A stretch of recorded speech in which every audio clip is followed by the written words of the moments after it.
വേണുവിൻ്റെ car ഒരു സ്കൂളിൻ്റെ വിശാലമായ മുറ്റത്ത് വന്ന് നിന്നു. ആ കാറിൽ നിന്നു വേണുവും ജാനയും കൂടെ ഗായത്രിയും മീനുവും ഇറങ്ങി. കാറിൽ നിന്നും ഇറങ്ങിയ ജാനയ്ക്കെന്തോ നെഞ്ചിൽ നിന്നും വല്ലാത്തൊരു പിടച്ചിൽ, കൈകൾക്കൊക്കെ വല്ലാത്തൊരു വിറയൽ. പുതിയ സ്കൂൾ, പുതിയ ടീച്ചർ, പുതിയ കുട്ടികൾ, എന്തിനെന്നറിയാത്തൊരു ഭയം അവളിൽ വന്നു മൂടി. മോളി ജാനി, ഇങ്ങ് വാ. വേണുവിൻ്റെയും ഗായുവിൻ്റെയും പിറകെ ജാനിയെ കാണാഞ്ഞിട്ട് തിരിഞ്ഞു നോക്കിയ വേണു കണ്ടു എന്തോ ആലോചിച്ച് കൈക്കൊരുത്ത് പിടിച്ചു നിൽക്കുന്ന ജാനിയെ. അയാൾ ജാനിയോടായി പറഞ്ഞു. ഗായുവിനൊന്ന് നോക്കി ജാനിയുടെ അടുത്തേക്ക് നടന്നു. എന്താടാ കണ്ണ, എന്തി മുഖം വല്ലാണ്ടിരിക്കുന്നേ? അവളുടെ മുഖത്തെ വിയർപ്പ് തുടച്ചു കൊടുത്തുകൊണ്ട് വേണു ചോദിച്ചു. അച്ഛേ, എനിക്ക് ഈ സ്കൂൾ വേണ്ട അച്ഛേ. നമ്മുടെ വീടിൻ്റെ അടുത്തുള്ള സ്കൂള് മതിയച്ചേ. എനിക്കിതാ ഈ നെഞ്ചിൽ നിന്നൊക്കെ വല്ലാത്തൊരു മിടിപ്പ്. അത്രേ ഉള്ളൂ. വേണുവിന് മനസ്സിലായി ജാനിക്ക് നല്ലോണം ഭയമുണ്ടെന്ന്. എന്നാലും വിച്ചു പഠിക്കുന്ന സ്കൂളിൽ ജാനിയെ ചേർത്തില്ല എന്ന് അയാൾ ഉറപ്പിച്ചിരുന്നു. അച്ഛേ, ചിരിക്കാതെ കാര്യം പറയേ. എന്തുകൊണ്ടാ ഇങ്ങനെയെന്ന്? എന്താ വേണുവേട്ടാ, ഇവളെന്താ വരാത്തത്? ജാനിയെ വേണുവിനെ കാണാഞ്ഞിട്ട് അവരുടെ അടുത്തേക്ക് വന്നതാണ് ഗായു. അതോ, നമ്മുടെ മോൾക്ക് പേടിച്ചിട്ട് കണ്ടോ തുള്ളൽപ്പനി ബാധിച്ചതുപോലെ നിന്ന് തുള്ളുന്നത്. അച്ഛേ. അത് കണ്ട് ഗായും വേണുവിൻ ചിരിച്ചുകൊണ്ട് അവളുടെ തോളിലൂടെ കൈയിട്ട് ഓഫീസ് റൂം ലക്ഷ്യമാക്കി മുന്നോട്ട് നടന്നു. പോകുന്ന പോക്കിൽ വേണു ജാനയുടെ ടെൻഷൻ മാറ്റാൻ ഓരോന്ന് പറയുന്നുണ്ടായിരുന്നു. എന്നിട്ടൊന്നും അവളിൽ ഒരു മാറ്റവും ഉണ്ടായിരുന്നില്ല. നോക്ക് പാറുമ, ജാനിയെ വേണുവിൻ്റെ അച്ഛനും അമ്മയും വിളിച്ചിരുന്ന പേരാണ് പാറു. ജാനിക്ക് ആ വിളി ഭയങ്കര ഇഷ്ടവുമാണ്. അവൾ വേണു വിളിച്ചത് കേട്ട് അയാളുടെ മുഖത്തേക്ക് നോക്കി. ഈ പേടി കൊണ്ട് മാത്രമല്ല നെഞ്ചു കിടന്ന് പിടക്കാറ്. പിന്നെ ഉണ്ടക്കണ്ണുകളിൽ അത്ഭുതം നിറച്ചു വെച്ചവൾ ചോദിച്ചു. അതുണ്ടല്ലോ, അച്ഛന് നിന്റെ അമ്മയെ ആദ്യമായി കണ്ടപ്പോഴും ഇതുപോലെയായിരുന്നു, നെഞ്ചൊക്കെ പിടച്ച്. എന്താ മനുഷ്യ ഇത്, കുട്ടികളോടാണോ ഇങ്ങനെ പറയുന്നത്? അത് പിന്നെ അപ്പോൾ അച്ഛനും അമ്മയെ പേടിയായിട്ടാണോ നെഞ്ചൊക്കെ പിടച്ചത്? വേണു എന്തോ ഗായത്രിയോട് പറയാൻ നിന്നപ്പോഴാണ് കണ്ണിൽ കുസൃതി നിറച്ചുകൊണ്ട് ജാനയുടെ ചോദ്യം വന്നത്. എന്തോന്ന്? രണ്ടുപേരും ഞെട്ടിക്കൊണ്ട് ചോദിച്ചു.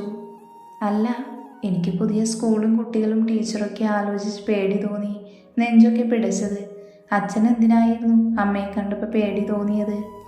വലിയ എന്തോ കാര്യം പറയുന്നത് പോലെ അവൾ പറഞ്ഞു നിർത്തി വേണുവിനെയും ഗായത്രിയെയും മാറി മാറി നോക്കി. അത് കണ്ട ഗായത്രിക്ക് ചിരിക്കണോ അതോ അവളോട് പറയാൻ പോയ വേണുവിനെ നോക്കി ദേഷ്യപ്പെടണോ എന്നറിയാതെ നിന്നുപോയി. വേണുവാണിൽ തനിക്കിത് എന്തിൻ്റെ കേടായിരുന്നു എന്ന് പോലും ചിന്തിക്കാതിരുന്നില്ല. വേണു ഒന്ന് ശ്വാസം വലിച്ചു വിട്ട് ഗായത്രിയെ നോക്കി ഒന്ന് ഇളിച്ചു കൊടുത്തു. എന്നിട്ട് മീനുവിനെ വാങ്ങി എടുത്തുകൊണ്ട് ജാനയുടെ കയ്യും പിടിച്ച് നടന്നു. അത് കണ്ട ഗായത്രി വന്ന ചിരി അടക്കി പിടിച്ച് അവർക്കൊപ്പം ആ സ്കൂൾ വരാന്തയിലൂടെ നടന്നു.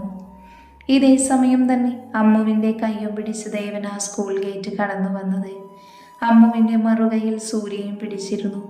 കൂടെ തന്നെ ക്ഷമയും ഉണ്ടായിരുന്നു. അവരുടെ പിറകെ തന്നെ ഓട്ടോയിൽ നിന്നും ഇറങ്ങിയ മായയും അവർക്കൊപ്പം തന്നെ നടന്നു. സ്കൂൾ ഗേറ്റ് കടന്നതും ഇന്ദ്രൻ്റെ നെഞ്ചിലും അകാരണമായൊരു പിടച്ചിൽ. അവൻ എന്തിനെന്നറിയാതെ ചുറ്റിലും കണ്ണോടിച്ചു. അപ്പം കണ്ടു വേണുവിൻ്റെയും കയ്യെ പിടിച്ച് ഒരു മിടിയും ടോപ്പുമിട്ടൊരു കൊച്ചു സുന്ദരി, മുടി രണ്ടും പിന്നി രണ്ട് ഭാഗത്തോടെയും മുന്നിലേക്കിട്ട് പോകുന്നത്. അവൻ്റെ കണ്ണുകൾ ആദ്യം മുടക്കിയത് അവളിലാണ്. എന്താണ് നീ ആരെയായി നോക്കുന്നത്? സൂര്യേന്ദ്രൻ്റെ ഷോൾഡറിൽ തട്ടി ചോദിച്ചു. ഏയ് ഒന്നുമില്ലടാ, ഞാനെന്തോ പെട്ടെന്ന്. എന്നാ കണ്ണേട്ടൻ പൊയ്ക്കോ, ഞാൻ ഇവളെയും കൂട്ടി അവളുടെ ക്ലാസ്സിലാക്കിയിട്ട് പൊയ്ക്കോളാം, എൻ്റെ ക്ലാസ്സിൽ. മായ അമ്മുവിൻ്റെ കൈ പിടിച്ച് പറഞ്ഞു. എന്ന് ശരി, ഞങ്ങൾ പോട്ടെ. അമ്മുവേ ശ്രദ്ധിക്കണേ, ഏട്ടൻ പോകുമ്പോൾ കൂട്ടാട്ടോ. നമുക്കേ സ്കൂൾ വിട്ടു പോകുമ്പോൾ അച്ഛൻ്റെ കടയിൽ കയറി അച്ഛൻ്റെ ഒപ്പം പോവാം. അതിനവളൊന്ന് മൂളി. അപ്പോൾ പോട്ടെ കുറുമ്പി. ഷമി അവളുടെ തലയിൽ തലോടി പറഞ്ഞു. സൂര്യയും ഷമിയും ഇന്ദ്രനും പോകുന്നത് നോക്കി അമ്മുവും മായയും ആ സ്കൂൾ വരാന്തയിലേക്ക് കയറി 8ാം ക്ലാസ്സിൻ്റെ ബ്ലോക്കിലേക്ക് നടന്നു. വേണുവും ഗായുവും എച്ചമ്മിനെ കണ്ട് ജാനിയെ ക്ലാസ്സിലാക്കി തിരിച്ചുപോയി. ജാനി ക്ലാസ്സിൽ കയറി ഒരു പകപ്പോടെ ചുറ്റിലും നോക്കി. അറിയാത്ത കുറേ കുട്ടികൾ, എല്ലാവരും പരസ്പരം പരിചയപ്പെടലും മറ്റുമായി ഒരേ തിരക്കിൽ. ജാനി ആരോടും മിണ്ടാതെ അവളുടെ പേര് ചോദിക്കുന്നവരോടൊരു ചിരിയോടെ മറുപടി കൊടുത്ത് അവൾ ഒതുങ്ങിക്കൂടി. ജാനിയുടെ അടുത്തിരിക്കുന്ന കുട്ടി അവളെ തന്നെ നോക്കിയിരിക്കുന്നത് കണ്ട ജാനി അവളെ നോക്കി പയ്യെ ചിരിച്ചു. എന്താ പേര്? ജാനി ആ കുട്ടിയോട് ചോദിച്ചു. വീട്ടിലെ പുലിയാണ് സ്കൂൾ വന്ന പുലിയായത്. അമൃത, അമ്മൂന്ന് വിളിക്കും. തൻ്റെയോ? തൻ്റെ പേരെന്താ? വീടെവിട? വീട്ടിൽ ആരൊക്കെയുണ്ട്? അങ്ങനെ നിർത്താതെയുള്ള ചോദ്യം കേട്ട് ജാനി അവളെ കണ്ണും മിഴിച്ച് നോക്കി നിന്നുപോയി. ഏയ്, താൻ ഞാൻ ചോദിച്ചത് കേട്ടില്ലേ? തന്നെ കണ്ണും മിഴിച്ച് നോക്കി നിൽക്കുന്നവളെ നോക്കി അമ്മു ചോദിച്ചു. അത് എൻ്റെ പേര് ജാനകി. വീട്ടിൽ ജാനി എന്ന് വിളിക്കും. പിന്നെ ഒരേട്ടൻ മനീഷ്, പിന്നെ ഒരനിയത്തി മീനാക്ഷി. അങ്ങനെ അവൾ പറഞ്ഞു തുടങ്ങി. വളരെ പെട്ടെന്ന് തന്നെ അവർ കൂട്ടായി.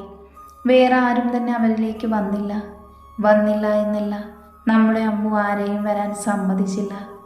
ഇൻ്റർവെല്ലിന് മായ വന്നപ്പോൾ മായയ്ക്ക് പരിചയപ്പെടുത്തി കൊടുത്തു തൻ്റെ പുതിയ കൂട്ടുകാരിയെ.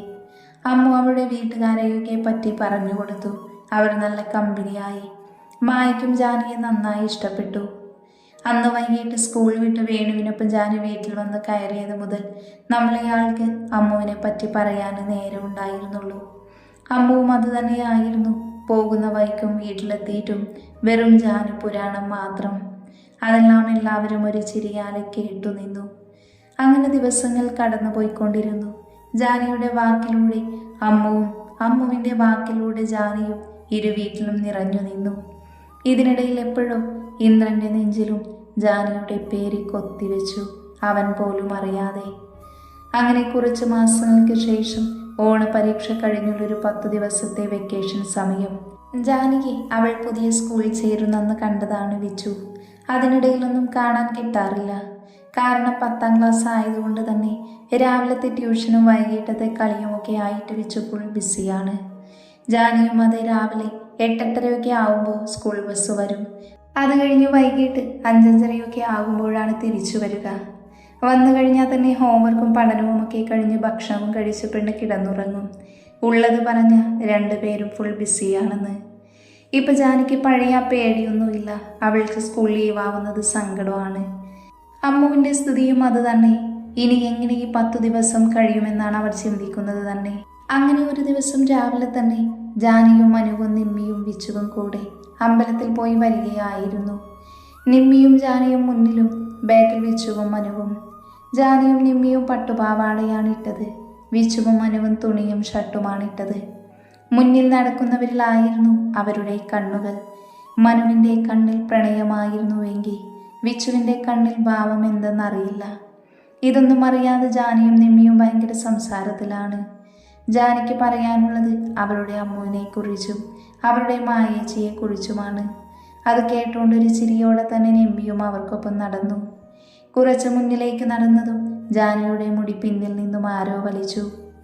എന്താണോ മനുവേട്ട എന്ന് പറഞ്ഞ് തിരിഞ്ഞപ്പോഴാണ് അവളെ നോക്കി കണ്ണിറുക്കി ചിരിക്കുന്ന മനുവിനെ കണ്ടത്.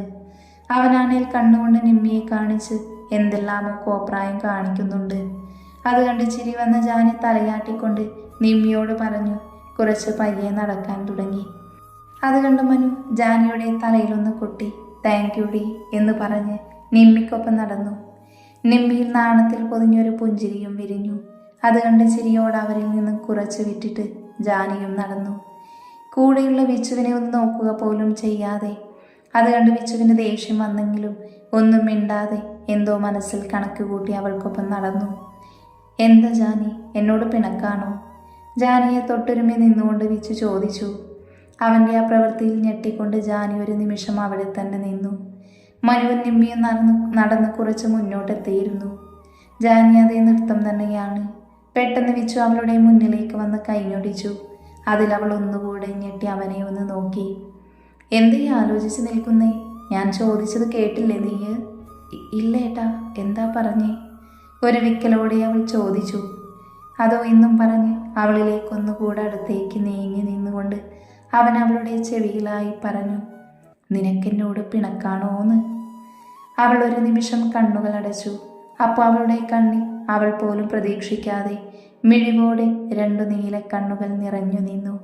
അപ്പോൾ തന്നെ അവളിൽ മനോഹരമായൊരു പുഞ്ചിരി സ്ഥാനം പിടിച്ചു. അവളെ തന്നെ നോക്കി നിന്ന വിച്ചുവിൻ്റെ കണ്ണുകൾ ചുരുങ്ങി.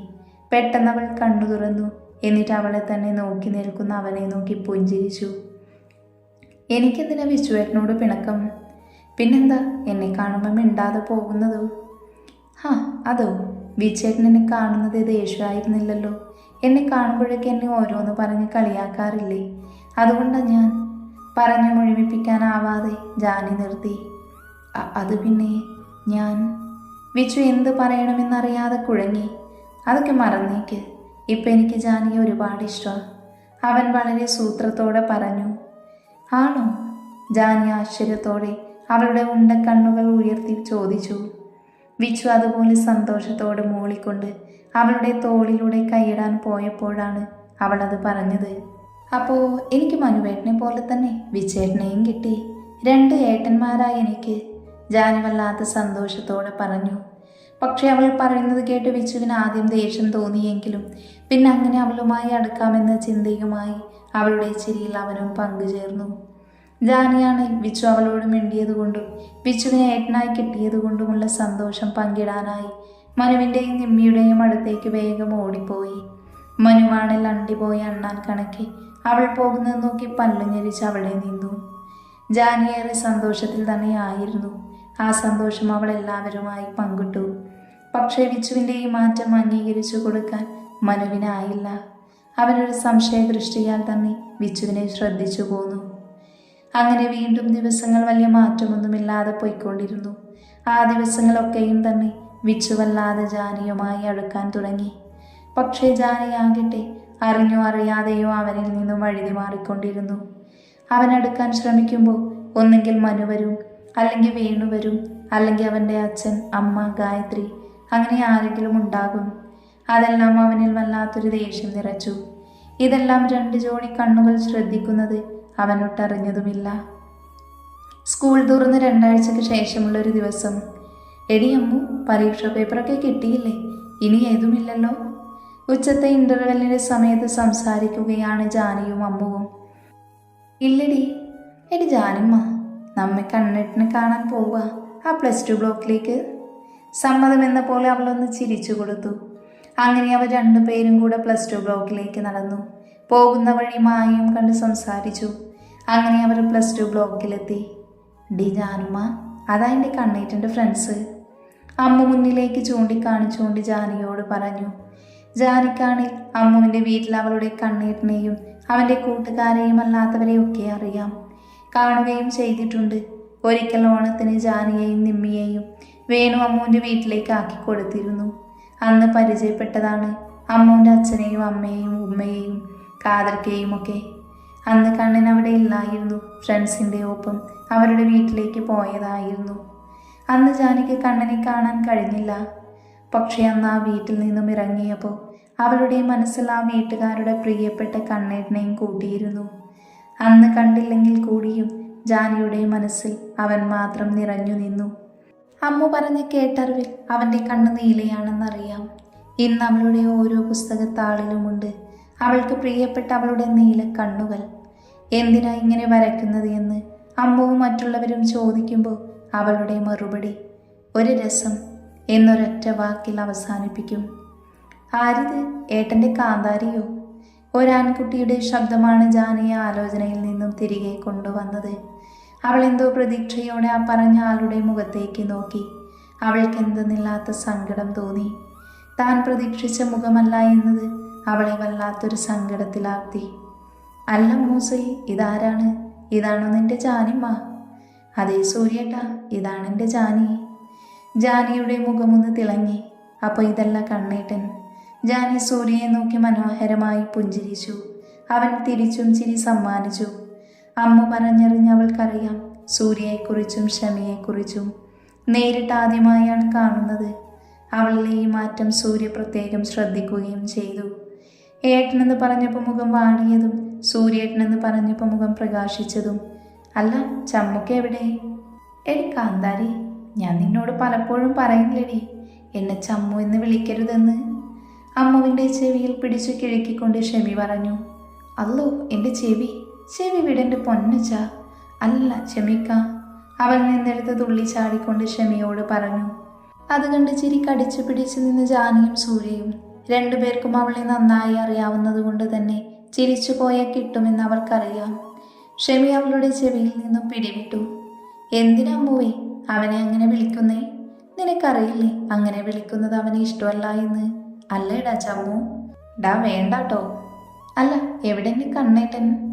അമ്മു കണ്ണേട്ടനെ ചോദിച്ചപ്പോൾ ജാനി പ്രതീക്ഷയോടെ ചുറ്റിലും നോക്കി.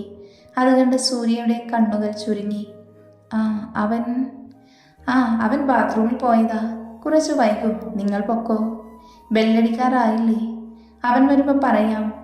ഷെമി എന്തോ പറയാൻ വന്നതും സൂര്യ ഇടയിൽ കയറി പറഞ്ഞു. അത് കണ്ട് ഷെമി അവനെ കൂർപ്പിച്ച് നോക്കി. പിന്നെ അവരുടെ ക്ലാസ്സിലേക്കും. പക്ഷെ സൂര്യ പറഞ്ഞത് കേട്ട് നമ്മുടെ ജാനി ആകെ ഡെസ്പായി. അങ്ങനെ സൂര്യയോടും ഷെമിയോടും പറഞ്ഞവർ അവരുടെ ബ്ലോക്കിലേക്ക് പോയി. അത് കണ്ട് ഒരു ചിരിയോടെ സൂര്യ അവൻ്റെ കൈ ബാക്കിലേക്ക് വെച്ച് തംസപ്പ് കാണിച്ചു. കുറച്ച് മുന്നോട്ട് നടന്ന് ജാനി ഒന്നുകൂടെ പിറകിലേക്ക് നോക്കി. അപ്പോഴതാ സൂര്യയോട് എന്തോ പറഞ്ഞ് ഇങ്ങോട്ട് നോക്കുന്ന ഷെമിക്ക. അവൾ നോക്കുന്നത് കണ്ടിട്ടോ എന്തോ അവൾ വേഗം ക്ലാസ്സിൽ കയറിപ്പോയി. ഒരു നിരാശയോടെ ജാനിയും അമ്മുവിനോടൊപ്പം നടന്നു. ജാനിയും അമ്മുവും പോയി എന്ന് കണ്ടതും സൂര്യയും ഷെമിയും കൂടെ കണ്ണനും ക്ലാസ്സിൽ നിന്നിറങ്ങി. അവർ പോയ വഴിയെ ഒന്ന് നോക്കി. ഡാ, അവൾക്കും നിന്റെ ഇഷ്ടമാണെന്ന് തോന്നുന്നടാ.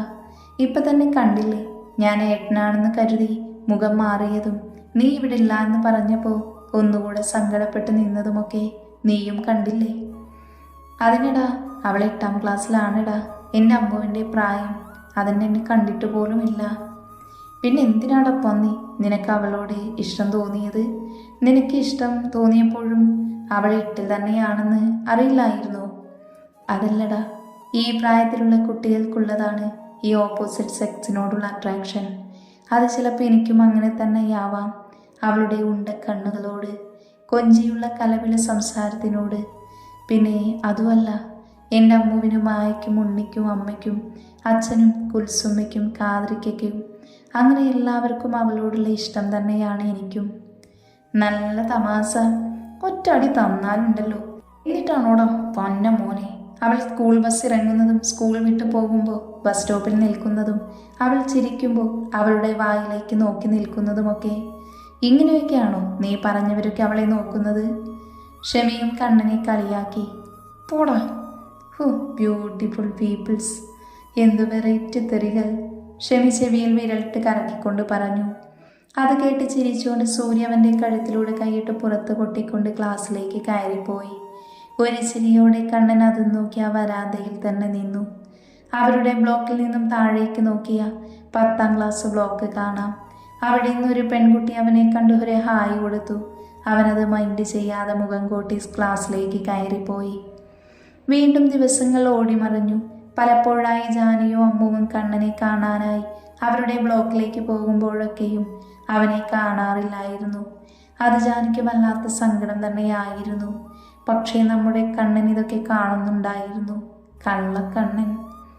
അങ്ങനെ ഒരു ദിവസം, എടി ജാനിമ്മ, നീ എൻ്റെ ഏട്ടനെ കല്യാണം കഴിക്കുമോ? എന്നാൽ നീ എന്നും എൻ്റെ വീട്ടിലുണ്ടാവുമല്ലോ. അമ്മുവും ജാനിയും PT പീരീഡ് ആയതുകൊണ്ട് തന്നെ ഗ്രൗണ്ടിൽ ഒരു മരത്തണിൽ ഇരിക്കുമ്പോഴാണ് അമ്മുവിൻ്റെ ചോദ്യം. ജാനിക്ക് എന്തു പറയണമെന്നറിയാതെ അമ്മുവിനെ മിഴിച്ചു നോക്കിയിരിപ്പാണ്. പക്ഷേ ഇവരുടെ തൊട്ട് പിറകിൽ തന്നെ PT സാറോട് എന്തോ പറയാൻ വന്ന കണ്ണനും ഉണ്ടായിരുന്നു. അതിവർ കണ്ടതുമില്ല. നീ എന്തൊന്നും മിണ്ടാത്തേ? നിനക്കെൻ്റെ കണ്ണേട്ടനെ ഇഷ്ടമല്ലേ? അതോ കാണാതെ ഒരാളോട് എങ്ങനെയാ ഇഷ്ടാവുക എന്നാണോ? എടി, എൻ്റെ ഏട്ടൻ നല്ല ഗ്ലാമറാടി. കുഞ്ഞി കണ്ണുകളുമൊക്കെ ആയിട്ടൊരു സുന്ദരനാണ് എൻ്റെ കണ്ണേട്ടൻ. എനിക്ക് ദേവേട്ടനോട് ഇഷ്ടക്കുറവൊന്നുമില്ല. മുന്നെപ്പോഴോ അമ്മ പറഞ്ഞറിയാം കണ്ണൻ്റെ പേര് ദേവേന്ദ്രജിത്താണെന്ന്. നീ ഇപ്പം എന്താ വിളിച്ചേ? അമ്മു ആകാംക്ഷയോട് ചോദിച്ചു. അതേ ആകാംക്ഷയും പിന്നെ അവൾ അങ്ങനെ വിളിച്ച സന്തോഷവും തന്നെയായിരുന്നു കണ്ണനും. അവൾ പറയുന്നത് കേൾക്കാൻ വേണ്ടി അവൻ കാത്തിരുന്നു. അത് ദേവേട്ടനെന്ന് ജാനി ഒരു നാണത്തോടെ പറഞ്ഞു. നടക്കട്ടെ. എല്ലാവർക്കും എൻ്റെ ഏട്ടൻ കണ്ണനും ഇന്ദ്രനുമൊക്കെയാ. നിനക്ക് ദേവേട്ടൻ. അമ്മു ജാനിയെ കളിയാക്കി. പോ അമ്മു. ജാനി അമ്മുവിൻ്റെ കളിയാക്കലിൽ ചുവന്ന് തുടുത്തു. ഇന്ദ്രൻ പിന്നെ വല്ലാതെ അവിടെ നിന്നില്ല. സാറോട് കാര്യം പറഞ്ഞ് അവൻ്റെ ക്ലാസ്സിലേക്ക് പോയി. പോകുന്ന വഴിയെല്ലാം ജാനിയുടെ ദേവേട്ടൻ എന്ന വാക്കായിരുന്നു. അവൻ്റെ മനം തുള്ളിക്കളിച്ചു. അങ്ങനെ ഓർത്ത് നടക്കുമ്പോൾ മുന്നിൽ വരുന്ന ആളെ കാണാതെ അയാളെ പോയി ഇടിച്ചു. സോറി, ഞാൻ ശ്രദ്ധിച്ചില്ല. ഇന്ദ്രൻ പറഞ്ഞ ആളെ നോക്കിയപ്പോഴാണ് ആളെ കണ്ടത്. ഹോ, ഈ പിശാചായിരുന്നു. ഇന്ദ്രൻ അവളെ നോക്കി മനസ്സിൽ പറഞ്ഞു. ഇടിച്ചാൾ ആ 10ാം ക്ലാസ്സിൻ്റെ ബ്ലോക്കിൽ നിന്നും ഇന്ദ്രനെ നോക്കി വെള്ളമിറക്കുന്ന അപർണ എന്ന കുട്ടിയാണ്. അവളാണെങ്കിൽ ഇന്ദ്രനെ തന്നെ നോക്കിക്കൊണ്ടിരിപ്പാണ്. അവൻ വേഗം അവിടെ നിന്നും സ്കൂട്ടായി. അവൻ പോയതൊന്നും അറിയാതെ അവനെയും ഓർത്ത് നിൽപ്പാണ് അപർണക്കോഴി. എടി അമ്മു, നിന്റെ ഏട്ടൻ എന്നെ കല്യാണം കഴിച്ച ഞാൻ നിന്റെ വീട്ടിലുണ്ടാവൂലേ? ഉണ്ടാവും. അങ്ങനെയാണെങ്കിൽ നീ എൻ്റെ വിച്ചേട്ടനെ കല്യാണം കഴിച്ച അപ്പോൾ നീ എൻ്റെ വീട്ടിലുണ്ടാവൂലേ? ഏത് വിച്ചേട്ടൻ? നിന്റെ അപ്പച്ചിയുടെ മോനോ? നീ നിന്റെ മനുവേട്ടനെ കല്യാണം കഴിക്കാൻ പറഞ്ഞാൽ ഞാൻ കേൾക്കും. പക്ഷെ നിന്റെ വിച്ചേട്ടനെ എനിക്ക് എന്തോ ഇഷ്ടപ്പെട്ടില്ല. അതെന്താ? അയാൾക്ക് നിന്നോടുള്ള പെരുമാറ്റമൊന്നും എനിക്ക് ഇഷ്ടപ്പെടുന്നില്ല. നീ പറയാറില്ലേ, അയാൾ നീ കിടക്കുമ്പോഴൊക്കെ വാതിലിന് മുട്ടാതെ കയറി വരും, നിന്റെ ഇടുപ്പിൽ പിടിച്ച് കിളിയിടുമെന്നൊക്കെ. എനിക്കും ഇഷ്ടമല്ല അത്. എൻ്റെ മനുവേട്ടൻ അങ്ങനെയൊന്നും എന്നോട് ചെയ്യാറില്ല. നിമ്മിയോട് പോലും അങ്ങനെ ചെയ്യാറില്ല. അത് തന്നെ ഞാൻ പറഞ്ഞത്, എനിക്ക് അയാളെ ഇഷ്ടമല്ല എന്ന്. ഒരു കിച്ചുവേട്ടൻ. ജാനി എന്തോ ആലോചനയിൽ നിന്നു. അന്ന് ഓണത്തിന് കൂട്ടുകൂടിയത് മുതൽ ഇന്നലെ വരെയുള്ള വിച്ചുവിനെ പറ്റി ജാനി അമ്മുവിനോട് പറഞ്ഞിരുന്നു. അപ്പോഴേക്കും അമ്മു പറയാറുണ്ട് അയാളുമായി അധികം അടുക്കണ്ട എന്ന്. അത് കേട്ട് ജാനി ഇപ്പോൾ വല്ലാതെ സംസാരിക്കാനൊന്നും പോവാറുമില്ല. ഒരകൽച്ച വെച്ചിരുന്നു. വിച്ചു വീട്ടിൽ വരുമ്പോൾ ജാനി റൂമിലാണെങ്കിൽ അവൾ റൂമിൽ നിന്നും എഴുന്നേറ്റ് മനുവിൻ്റെ അടുത്തോ അല്ലെങ്കിൽ അമ്മയുടെ അടുത്തോ പോയി നിൽക്കും. അല്ലാതെ വിച്ചു ഉള്ളിടത്ത് അവൾ പോകാറില്ല. അത് അവനിൽ വല്ലാത്തൊരു ദേഷ്യവും വാശിയും നിറച്ചിരുന്നത് അവൾ അറിഞ്ഞതുമില്ല. അങ്ങനെ ക്രിസ്മസ് എക്സാം കഴിഞ്ഞുള്ള വെക്കേഷൻ തുടങ്ങി അവസാനിക്കാറായി. ഒരു ദിവസം ജാനി തനിയെ അമ്പലത്തിൽ വന്നു. എന്തോ കുറച്ച് ദിവസമായി അവളിൽ വല്ലാത്തൊരു അസ്വസ്ഥത. വേണ്ടാത്തതെന്തോ സംഭവിക്കാൻ പോകുന്നത് പോലെ. കണ്ണടക്കുമ്പോഴൊക്കെ കരഞ്ഞു കലങ്ങിയ നീലക്കുഞ്ഞി കണ്ണുകളാണ് കാണുന്നത്. കൂടെ തന്നെ അമ്മുൻ്റെ അച്ഛനെയും. ആ സമയമൊക്കെ അവളുടെ ചുണ്ടിൽ ദേവേട്ടൻ നിന്ന് തത്തിക്കളിക്കുകയും ചെയ്യും. അവളിലെ ഈ മാറ്റം എല്ലാവരും ശ്രദ്ധിക്കുന്നുണ്ടായിരുന്നു. ചോദിച്ചാൽ പറയും അമ്മുവിനെ വല്ലാതെ മിസ് ചെയ്യുന്നു എന്ന്. എല്ലാവർക്കും അമ്മുവും ജാനിയുമായുള്ള ആത്മബന്ധം അറിയുന്നത് കൊണ്ട് തന്നെ അത് സത്യമാണെന്ന് വിശ്വസിച്ചു. അങ്ങനെ അവളിലെ മനസ്സിൻ്റെ വിങ്ങൽ ഒന്ന് ഒഴിച്ചു വയ്ക്കാൻ വന്നതാണ് അവളുടെ ഇഷ്ടദേവന്റെ മുന്നിൽ. കണ്ണടച്ചു പ്രാർത്ഥിച്ച് പ്രസാദവും വാങ്ങി അവൾ നേരെ അമ്പലക്കുളത്തിലേക്ക് പോയി ആ പടവിലിരുന്നു. അവിടെ എങ്ങും ആരുമില്ലായിരുന്നു. ജാനിയുടെ കണ്ണിൽ നിന്നും എന്തിനോ വേണ്ടി കണ്ണുനീരൊഴുകി. എന്താ ജാനി ഇവിടെ തനിച്ചിരിക്കുന്നത്? അവളുടെ തൊട്ടരികിൽ ഇരുന്നു കൊണ്ട് വിച്ചു ചോദിച്ചു. ആദ്യമൊന്ന് ഞെട്ടിയെങ്കിലും അവൾ ഒന്നുമില്ല എന്ന് പറഞ്ഞ് എഴുന്നേറ്റു. വിച്ചു അവൾ എഴുന്നേറ്റത് കണ്ടുവന്ന് ദേഷ്യവും കൈച്ചുരുട്ടി പല്ല് കടിച്ചു പിടിച്ചെന്ന് അമർത്തി. അവൾ കുളപ്പടവിൽ നിന്നും കാൽ കഴുകി. പടവുകൾ കയറി പോകാൻ തിരിഞ്ഞതും വിച്ചു അവളുടെ കയ്യിൽ കയറി പിടിച്ചു. ജാനി അമ്പലത്തിലേക്ക് ഇറങ്ങിയപ്പോൾ തന്നെ അവളുടെ പിറകെ ഇറങ്ങിയതാണ് അവൻ. അവൾ തൊഴുതു കഴിഞ്ഞ് നേരെ കുളക്കടവിലേക്ക് പോകുന്നത് കണ്ട് അവൻ്റെ ഇഷ്ടം അവളോട് പറയാൻ വേണ്ടി വന്നതാണ് അവൻ. അപ്പോഴാണ് അവളുടെ ഒരു എന്താ വിശേട്ടാ, കൈവിട്. അവൻ്റെ കയ്യിൽ നിന്നും പിടിപിടിക്കാൻ നോക്കിക്കൊണ്ട് അവൾ പറഞ്ഞു. നോക്ക് ജാനകി, എനിക്ക് നിന്നോട് സംസാരിക്കാനുണ്ട്. ഏട്ടൻ്റെ കൈവിട്ടേ, എനിക്കൊന്നും കേൾക്കണ്ട. വിച്ചേട്ടനെ ഞാൻ എൻ്റെ മനുവേട്ടനെ പോലെയാണ് കണ്ടത്. പക്ഷേ വിച്ചേട്ടൻ്റെ മനസ്സിൽ വേറെന്തൊക്കെയോ ആണ്. നിനക്ക് മനസ്സിലായല്ലോ എനിക്ക് നിന്നോട് വേറെന്തോ ആണെന്ന്. അത് പ്രേമമൊന്നുമല്ല എന്ന് മനസ്സിലായല്ലോ.